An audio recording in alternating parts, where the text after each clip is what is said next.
এই ওয়াকফ amendment act Paschimbangla লাগু হতে দেবে না। কেন লাগু হলো এর জবাবটা মমতা ব্যানার্জিকে আগে দিতে হবে। দ্বিতীয় হচ্ছে তামিলনাড়ু সরকার স্পষ্ট ভাষায় দ্বার্থহীন ভাষায় বলে দিয়েছে সাবজুডিস ম্যাটার সুপ্রিম কোর্ট যতক্ষণ না পর্যন্ত ফুল প্লেজে করছে ততক্ষণ পর্যন্ত আমরা এখানে কোনো ফাইনাল যতক্ষণ না অর্ডার হচ্ছে আমরা এখানে কোনো লাগু হতে দেব না। তাই পশ্চিমবাংলা সরকার কেন তামিলনাড়ু সরকারকে ফলো করলো না এক্ষেত্রে?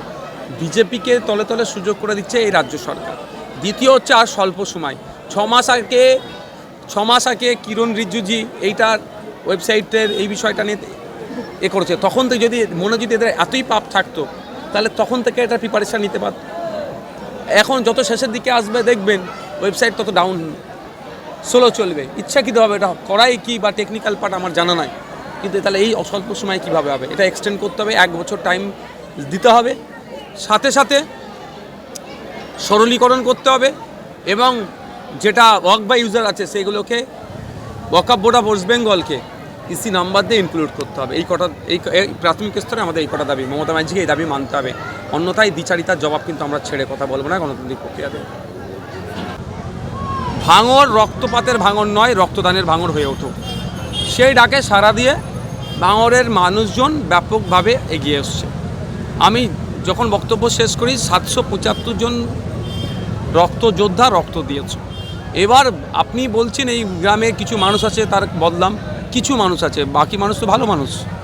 ভাঙরের কিছু নেতা আছে যারা হিংসা করে, তাদের জন্য ভাঙরকে কলুষিত করতে চাইছে, কিন্তু ভাঙরের 99% মানুষ হিংসা চায় না, অশান্তি চায় না।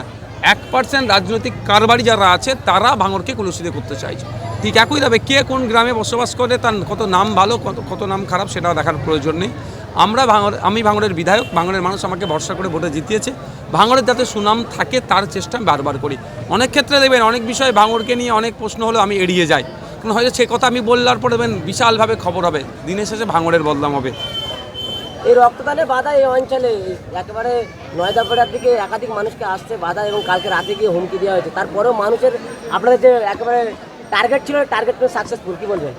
দেখুন কে কী করছে না করছে তাদের কাজ, যেটা অন্যায় করা অনাচার করা তারা করে যাবে। কেউ অন্যায় অনাচার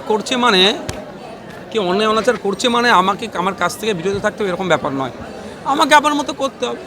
এতটুকু শুধু বুঝি নসিবে যতটুকু লেখা আছে তাইটাই হবে। বাধা দিলেও যেটা নসিবে লেখা আছে সেটা হবে, না বাধা দিলেও যতটুকু বা যতটা নসিবে লেখা আছে হবে।